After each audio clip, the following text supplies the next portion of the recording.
कर्नाटकमधून धक्कादायक असा प्रकार समोर आला आहे। चित्रदुर्ग येथे राहणारी सूचना नावाची महिला, सूचनाचे लग्न 2010 मध्ये झाले। 2019 मध्ये तिने एका मुलाला जन्म दिला।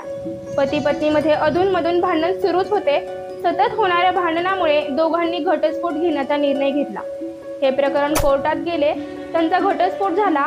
या केसमध्ये मुलगा आईकडे राहील व प्रत्येक रविवारी वडील मुलाला भेटू शकतील, असा निर्णय कोर्टाने दिला।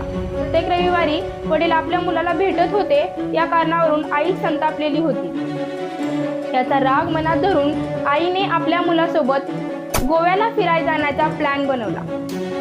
तिथल्या एका हॉटेलमध्ये ती थांबली। दुसऱ्या दिवशी हॉटेलमधून बाहेर पडताना तिचा मुलगा सोबत नसल्याचे पाहून हॉटेलमधल्या स्टाफने तिला मुलाबद्दल विचारले।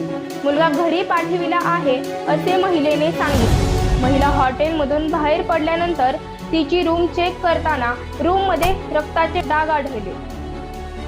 हॉटेल मालकाने तत्काळ पोलिसांना या प्रकरणाची माहिती दिली। माहिती मिळताच पोलिसांनी या प्रकरणाचा वेगाने शोध केला। ज्या टॅक्सीमध्ये महिला बसून निघाली होती त्या ड्रायव्हरला पोलिसांनी फोन केला। या फोनची कल्पना टॅक्सीमध्ये बसलेल्या महिलेला होऊ नये याची काळजी घ्या व जवळ असलेल्या पोलीस स्टेशनमध्ये तात्काळ पोहोचा। तेथे पोहोचताच पोलिसांनी टॅक्सीच्या डिक्कीमध्ये असणारी बॅग उघडताच पोलीस हादरले।